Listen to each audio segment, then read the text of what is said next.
Segunda-feira, 29 de setembro de 2025, e Fato Econômico, a economia e a conjuntura, de novo comigo, André e o Super Moisés. Tudo bom, Moisés? Opa, tudo bem? Super, André. Estamos aí, Como é que estamos estão aí? chegando. Como é que estão as tuas previsões e otimismo ou pessimismo para esse último Boletim Fox que saiu no dia de hoje aí? Pelo que deu para ver, tá tranquilo, né? Tá de boa, até porque não teve muita mudança, não teve nada fora do comum, vamos dizer assim, né? Ficou uma coisa mais calma, mais tranquila. Por quê? Então vamos analisar os dados aí, os números, o que está trazendo aí para nós. Então, IPCA, previsão de variação de 4,81%. Na semana passada estava em 4,83%.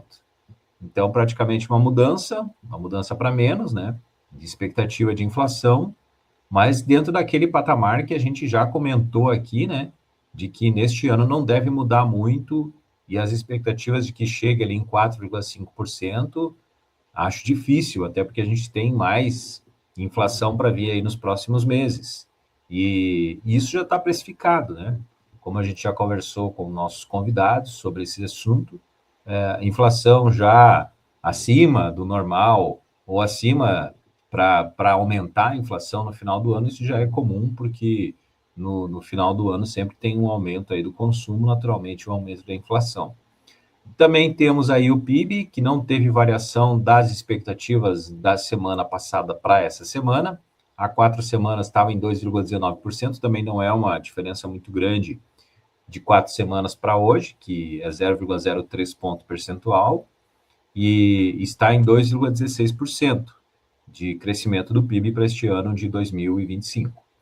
Temos o câmbio, que caiu um pouco a expectativa, até porque o câmbio nesses últimos dias tem demonstrado aí uma valorização do real, né, uma desvalorização do dólar, por vários fatores, mas aí isso reflete um pouco aquilo que está acontecendo nos últimos dias, essa expectativa de câmbio. Alguns acham que talvez isso vai influenciar o câmbio lá no final do ano. Outros já acreditam que não vai ser tudo isso. Por isso que provavelmente ficou nesse patamar ali, 5,48%, 0,02 ponto abaixo, ou 0,02 centavos de real, né? Abaixo do que estava na semana passada. E a taxa básica de juros, que é algo já consolidado, de que ela vai ficar em 15% até o final do ano, conversando com também convidados, com outros economistas, tentando descobrir o que se pode esperar aí para este ano de 2025 ainda. Será que um corte na taxa básica de juros? Mas a gente sabe que agora faltam só 2 reuniões ainda do Comitê de Política Monetária para definir a taxa básica de juros. Não há expectativa de corte. Ela deve ficar nesses 15%. Provavelmente isso deve voltar a acontecer, dependendo muito da conjuntura e dependendo também do que pode acontecer lá no exterior, né? A partir do ano que vem, a partir ali de março, é que que o mercado espera que talvez a taxa básica de juros comece a cair. Até porque para o ano que vem a expectativa é de fechar 2026, claro que ainda é longo, né, o tempo para a gente fazer uma análise, mas tem expectativas nesse sentido, de que ela fique em 12,25%. Mas então, isso é o que os dados estão mostrando aí, uma certa tranquilidade, né, nos dados, para que a gente possa fazer uma análise mais profunda para dizer, isso vai mudar, isso não. Dá para se dizer que a conjuntura ainda ela continua andando num patamar assim bem calmo, bem tranquilo, não tem nenhum solavanco, nenhum percalço aí em relação às expectativas para o fechamento desses principais indicadores: IPCA, PIB, câmbio e taxa básica de juros, André. Deixa eu te fazer uma pergunta assim. Saiu um relatório de um dos 3 grandes bancos do Brasil e ele veio com a seguinte afirmação. Tu falou ali dessa queda de 0,02 ponto percentual no IPCA e essa manutenção da Selic, tá?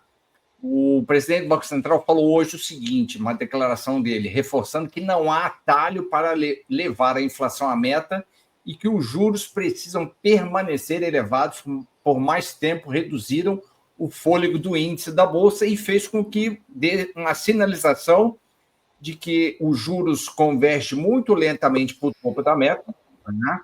E, obviamente, mais lento ainda para o centro da meta, que é 3%, e que essa Selic de 15% vai se perpetuar enquanto essa inflação não convergir, não para o topo da meta de 4,5%, mas sim para o centro da meta. Tu concorda com isso?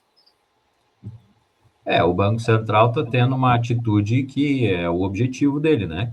Quando tem uma taxa, de juros ou uma política monetária restritiva, é porque não consegue ver algo que vai fazer com que a inflação ela arrefeça, né? Ou ela caia, ou não tem algo no horizonte que mostre que essa inflação ela tende a cair e chegar ali na meta que é 3%. Imagina, se ela não consegue chegar nem nos 4,5%, né? Muito menos ainda vai chegar nos 3%. E o objetivo da política monetária é justamente isso, é baixar a inflação. E se tem uma meta de 3%, então tem que perseguir essa meta, entende?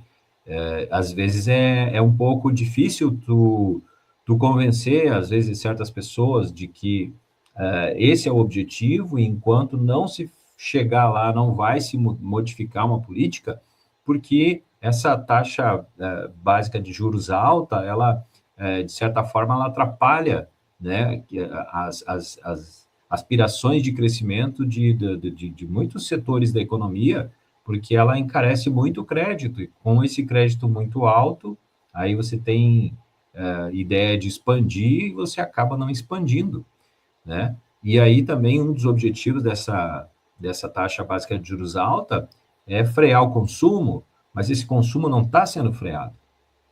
E aí o Banco Central olha, apesar de que já está precificado, né, a inflação mais alta do final do ano, mas o Banco Central olha também para isso. Imagina você com uma tendência de inflação mais alta e ainda você cortar a taxa básica de juros, qual é a sinalização que você vai mandar para o mercado se isso acontecer? Então, o mercado confia muito nessa análise e nessa atitude da política monetária, tanto que, como tu disse, influenciou aí na taxa, na Bolsa de Valores. Então, a confiança é bastante grande, né? Porque senão, se fosse assim, não, eles estão pensando isso, estão falando isso, mas não é isso que vai acontecer. Não, o mercado confia e sabe que a política monetária, ela é séria e ela está sendo feita com esse objetivo. Cair a inflação, fazer com que a inflação chegue no centro da meta, que é 3%. Então, a última pergunta assim, que eu queria te dar uma cutucada. Você fala muito nessa questão que os últimos meses do ano, em função de 13º, Natal, festas, né, a gente tem uma puxada de novo da inflação. A gente vem falando desde a semana passada da inflação do IGP-10 e do IGP-DI, tanto no IPA quanto no IPC, e hoje saiu o IGPM, né? Saiu o IGPM de setembro com alta de 0,42, em agosto tinha sido uma inflação de 0,36. No ano, a gente ainda tem uma deflação de 0,94%, mas em 12 meses, 2,82%. O IGPM, então, com essa alta de 0,42, puxado pelo IPA de 0,49 e o IPC de 0,25, são uma sinalização de que o preço ao consumidor está subindo. Tu acredita que esse impacto ainda também vai vir no IPCA e no IPCA 15? Lembrando que o preço do café tem previsão de subir mais 15% esse ano. Sim. Além do que já subiu. Olha, André, olhando para o passado, a gente viu o IGPM bastante alto. Tu lembra que a gente falava bastante sobre isso. Um IGPM bastante alto, chegou 7%, né? Então, quando você vê um IGPM de quanto que é nos últimos 12 meses, 2,82. 2,82, o que nós temos que ter em mente é que o IGPM é a inflação, alguns chamam de inflação do aluguel, significa com isso que alguns setores da economia eles não estão assim tão acelerados, a economia não está andando num passo tão grande assim, tão forte assim, especialmente nesse setor, talvez da construção civil, e também num outro setor que seja a produção, porque o IGPM também é chamado da inflação do produtor, entendeu? Então, veja só que talvez o IGPM ele demonstre aquilo que se muito tem falado, que hoje no Brasil existe, por exemplo, uma expectativa de crescimento do PIB, a inflação está alta por estímulos, né? Especialmente ao consumo. Então, isso aí é que talvez esteja influenciando aí esse IGPM que a gente vê de 2,82%, quer dizer, é um IGPM que eu acredito que é bastante baixo. Se você for olhar o que já aconteceu no IGPM, então tem algo que está acontecendo aí, né? Ou na construção civil ou na produção. Significa, então, que a produção não está andando, não está produzindo e não está vendendo como deveria, né? Então, ou então, talvez a construção civil não, teria que abrir um pouco mais esses dados aí para olhar, confesso para ti que não olhei esses dados, mas então, assim, de certa forma, ele pode impactar sim na inflação, né? Mas é que a gente tem um tipo de inflação, que é uma inflação de demanda, que faz com que a gente continue com essa inflação um pouco mais alta agora, e a expectativa de que essa demanda vai aumentar até o final do ano. Então, como ele analisa esses setores que não estão tão aquecidos, essa é a palavra que eu esqueci antes, talvez não seja um indicativo do IPCA, esse IGPM, seja indicativo de alguma outra coisa. Talvez uma atividade não tão alta ou mais baixa dos setores que estão sendo analisados pelo IGPM e que não estão influenciando ou que não devem influenciar no IPCA. Por enquanto, a grande ajuda que o Banco Central está tendo para reduzir a inflação passa pelo câmbio, né? Esse dólar mais fraco a nível internacional, o real valorizado, e aí esse descompasso de alta, né? Que a gente, no início do ano, a gente tinha $1 a 6,30, né? Isso está tendo um impacto positivo nos preços, e fora o preço das commodities também que caíram a nível internacional. Então, esse é o grande suspiro ali de alívio para o Banco Central para ver a inflação muito lentamente convergindo para a meta, para o topo da meta, né, de 4,5%, que eu acho que não chega, né? Porque a gente está caindo de grão em grão e faltam poucos meses para a gente chegar a 4,5%, eu acho que não chega, né? Mas é uma sinalização boa que os preços estão subindo, mas estão subindo menos, né? Acho que é isso aí. Veja que são fatores, né, diferentes das políticas que estão sendo adotadas, especialmente pelo Banco Central. Então, o Banco Central está adotando essa política de restrição via, né, a política monetária, via taxa básica de juros, mas não está funcionando. Não é isso que está dando resultado. Por quê? Porque ainda tem um aquecimento bastante grande, né, do consumo que impacta, que influencia a inflação.